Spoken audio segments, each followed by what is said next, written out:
बाल टूटना, झड़ना, गंजेपन की शिकायत, ये एक आज आम समस्या हो गई है। आजकल हर क्षेत्रों में आप देखेंगे कि बाल टूटना, झड़ना या पूरा गंजा हो जाना कोई नई समस्या नहीं है, बहुत पुरानी समस्या है।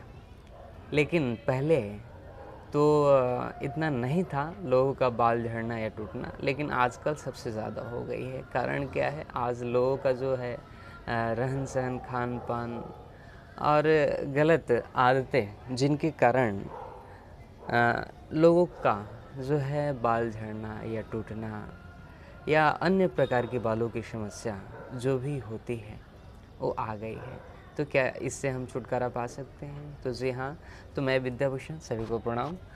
मैं अपने चैनल पर आपको स्वागत करता हूं। आप हमारे चैनल पर नए हैं तो चैनल को सब्सक्राइब ज़रूर कर दें, ताकि आपको नए नए वीडियो और अपडेट मिलते रहें। और ऐसे ही मैं वीडियो लेकर के आता रहता हूं। तो आज आपको आपके बाल कैसे अच्छे हों, घने हों और कैसे बाल आपके लंबे समय तक झड़े ना, बाल टूटे ना, रुशियाँ ना पड़े। अगर कुछ आप उपाय अपनाते हैं, कुछ नुस्खे यानी घरेलू चीज़ें आप अपनाते हैं, अपने दिनचर्या में थोड़ा-सा परिवर्तन करते हैं, तो आप बालों के जो भी आपका समस्या है उससे आप छुटकारा पा सकते हैं। तो मैं आपको कुछ योग प्राणायाम, फिर कुछ घरेलू उपाय, फिर आयुर्वेद की कुछ चिकित्सा पद्धति आपको बताने वाला हूँ। तो आइए हमारे साथ बने रहें, ताकि आपको जानकारियाँ मिले। अगर आप बालों की समस्या से परेशान हैं तो इस वीडियो को ज़रूर देखें और आप इसको अपना करके देखें। अपनाएंगे तो आपको ज़रूर लाभ मिलेगा, अवश्य मिलेगा।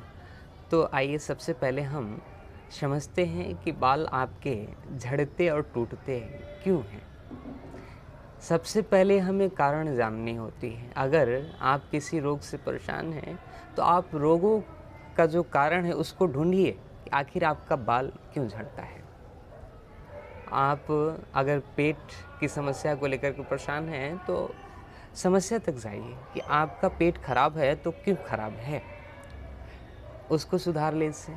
फिर आपका जो है जो समस्या है वो ठीक हो जाएगा। तो आइए हम समझते हैं पहले बाल क्यों झड़ता है। दोस्तों, बाल आज जो झड़ रहे हैं आपका अनियमित दिनचर्या है।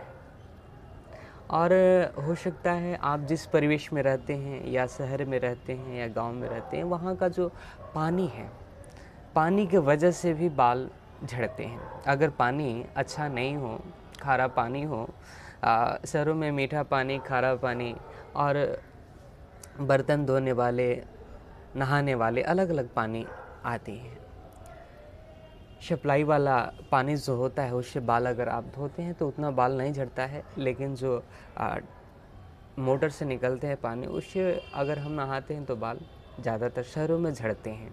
तो आप कोशिश करें सप्लाई वाला जो पानी आता है, मीठा पानी आता है, उससे आप बाल धोएं। एक तो ये हो गया। और फिर आप पानी पीते हैं तो पानी आप अच्छे ढंग से नहीं पी पाते हैं जैसे पीना चाहिए, इसके कारण भी आपका बाल झड़ता है। फिर आप खान पान में ज़्यादातर आप एसिडिक फूड लेते हैं, जो पका पकाया भोजन होता है वहीं ग्रहण करते हैं ज़्यादातर। सुबह से लेकर के शाम तक आप देख लीजिए, जो गैस पे चीज़ें बन रही है, रोटी दाल चावल सब्ज़ी, वहीं आप खा रहे हैं। अपने शरीर में आप अल्कलाइन फूड डाल ही नहीं रहे।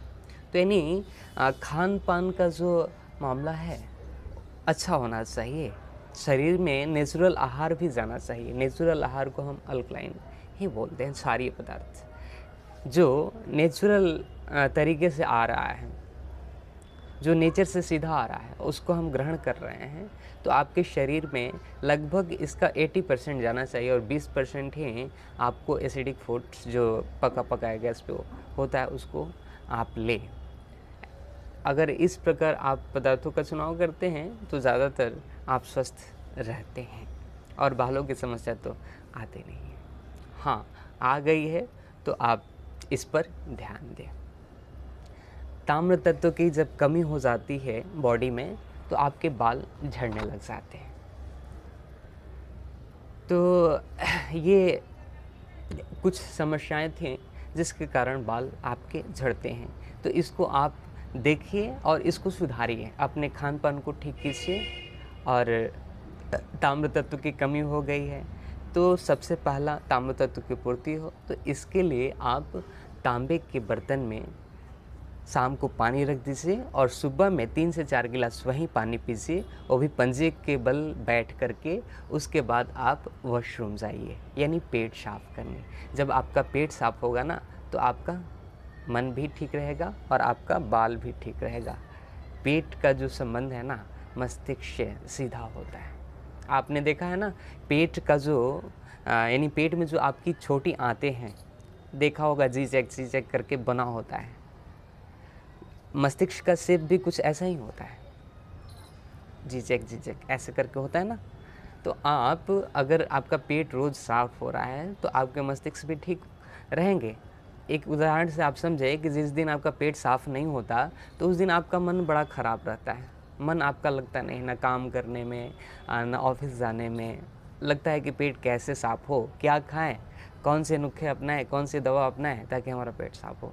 तो पेट अगर रोज़ आपका साफ़ होगा तो बाल भी आपके घने होंगे, अच्छे होंगे, सुंदर होंगे, मजबूत होंगे। तो सबसे पहले और सबसे पहला चीज़ ये है कि आप सुबह उठिए, बिना कोला किए हुए तांबे के बर्तन में रखा हुआ 3 से 4 गिलास पानी ज़रूर पीजिए। उसके बाद थोड़ा सा टहलिए, फिर आप वॉशरूम जाइए, आपका पेट साफ़ होगा।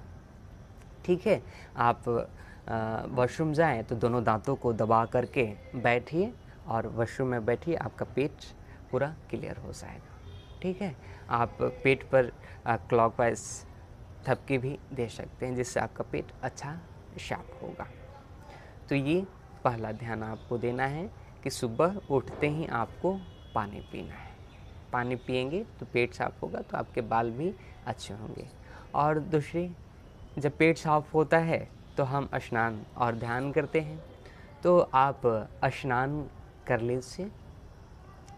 स्नान करने के बाद ऐसे आप स्नान करने से पूर्व बालों में आप सरसों का तेल लगा करके बढ़िया से मालिश कीजिए पूरा। और उसके बाद आप पूरे शरीर में भी थोड़ा सा तेल लगा सकते हैं। उसके बाद आप नहाइए। इससे भी आपके बाल घने होंगे और टूटेंगे नहीं। एक चीज़ और ध्यान देंगे, जो आप साबुन का यूज़ करते हैं, शैम्पू का यूज़ करते हैं, इसको आप बंद कीजिए। या डिटॉल से नहाते हो, या लाइफबॉय से नहाते हो, या अन्य कोई साबुन से नहाते हो, इसको आप बंद कीजिए। आप कौन सा साबुन यूज़ कर सकते हैं? या तो नीम का साबुन हो, या तो मुल्तानी मिट्टी का साबुन हो, या आप मिट्टी से अपने बाल को धोइए। ठीक है, जो गोरी मिट्टी आती है उससे आप बाल धोएंगे तो आपके बाल टूटेंगे नहीं, झड़ेंगे नहीं, घने रहेंगे। ठीक है, तो ये कुछ छोटी छोटी उपाय हैं, इसको आप अपना करके ठीक हो सकते हैं। और आपको मैं कुछ उपाय बता देता हूँ। जैसे आपके बाल ज़्यादा झड़ते हैं तो आप एक काम कर सकते हैं। आप गाय का यानी देसी गाय का जो दही होता है उसको आप लीजिए और तांबे के बर्तन में रख दीजिए। जब 5 से 6 दिन हो जाएगा उसमें रखा हुआ तो वो दही जो है हरा हरा हो जाएगा। और जब वो हरा हरा हो जाए उसी से आप बाल को बढ़िया से धोइए, पूरा बाल में लगा लीजिए। लगा करके रख दीजिए आधा से 1 घंटा। उसके बाद आप बाल को आप मुल्तानी मिट्टी से धो लीजिए। ये हफ्ते में 2 से 3 दिन कर लीजिए, आपका बाल टूटना, झड़ना, रुशिए सब कुछ बंद हो जाएगा इससे। फिर से मैं आपको बता दूं, तांबे के बर्तन में आप गाय का जो दही है देसी गाय का रखिए और 5 से 6 दिन हो जाए उसके बाद अपने बाल को बढ़िया से आप धोइए आधे से 1 घंटे बाद, वो भी मुल्तानी मिट्टी से। ठीक है, तो ये अगर आप उपाय कर लेते हैं तो आपका बाल टूटना झड़ना बंद हो जाएगा। फिर लंबे समय तक आपका बाल घना रहे, टूटे ना, झड़े ना, तो आप महीने में 1 या 2 बार आप देसी गाय के मूत्र लीजिए, उसमें थोड़ा-सा पानी मिलाइए और जैसे हम शैम्पू डाल कर के बालों में अपने बालों को धोते हैं पूरा, उसी प्रकार आप बालों को धो लीजिए। तो लगता तो है गौमूत्र है, कैसे हम इसका इस्तेमाल करेंगे, लेकिन मैं आपको बताऊँ गौमूत्र इतना बढ़िया है कि कहना नहीं है। गाय का जो भी प्रोडक्ट होता है, या दूध हो या दही हो या गोबर हो या मूत्र हो, सब प्रयोग में लाए जाते हैं और अमृत का काम करता है। तो आप इसका प्रयोग कीजिए। हम लोग तो पीते हैं उसको, तो आप बाल में नहीं लगा सकते हैं? लगा सकते हैं। आप लगाइए, देखिए कितना आपको फ़ायदा होगा। जाते जाते मैं एक चीज़ और आपको बता दूं, एक तेल बना सकते हैं आप। तेल आप नारियल का तेल लीजिए 200 ग्राम, और पहले तो आप 100 ग्राम ले लीजिए तेल, और उसमें आप जो अड़हुल का पत्ता देखें ना, फूल जो लाल लाल आता है गोल गोल, उसका पत्ता 5-6 तोड़िए और बढ़िया से धो करके सुखा दीजिए। फिर तेल में डालिए छोटा छोटा करके। फिर कनेर का पत्ता आता है, कनेर का पत्ता भी 1 मुट्ठा लीजिए, उसको भी धो करके सुखा लीजिए और छोटा छोटा करके तोड़ के उसमें डाल दीजिए। और फिर मधुमक्खी का छत्ता आता है, जो मधुमक्खी का छत्ता आपने देखा होगा, उजला उजला होता है, वाइट वाइट, थोड़ा सा लीजिए और छोटा छोटा करके उसमें डाल दीजिए। फिर आप नारियल के तेल को चूल्हे पर रखिए और आधे से 1 घंटा तक धीरे धीरे आंच पर, कम आंच पर एकदम पकाइए। जब बढ़िया से पक जाएगा तो उसको आप रख दीजिए। 2 घंटे 3 घंटे बाद आप उसको छान लीजिए। छान करके एक शीशी में रख लीजिए और फिर अगले दिन से आप अपने बालों में लगाइए। शाम को भी लगाइए और दिन में भी लगाइए। इससे आपके बाल भी स्वस्थ हो जाएंगे, और बाल अगर झड़ रहा है, टूट रहा है, तो झड़ेंगे टूटेंगे नहीं। और आप गंजे हो गए हैं ना तो बाल भी इससे आता है। ये एक्सपेरिमेंट किया हुआ चीज़ है। आप इसको अपनाएंगे तो ज़रूर आपको फ़ायदा होगा, अवश्य होगा। एक काम और कर सकते हैं, आप प्याज का, उजला प्याज का रस आप अपने सर में लगा सकते हैं। अगर गंजे हो गए हैं तो, बाल नहीं है आपका, तो आप जहाँ जहाँ बाल नहीं है वहाँ वहाँ प्याज का रस लगा सकते हैं। इससे भी बाल आपके आते हैं। तो बस इतना ही आज के लिए। अगर आपको किसी टॉपिक पर वीडियो चाहिए तो आप ज़रूर शेयर करें, कमेंट करें, तो फिर मैं आपको सजेस्ट करूँगा और उस हिसाब से वीडियो बनाऊँगा। सभी को प्रणाम, सभी को धन्यवाद। चैनल को सब्सक्राइब ज़रूर कर दीजिएगा।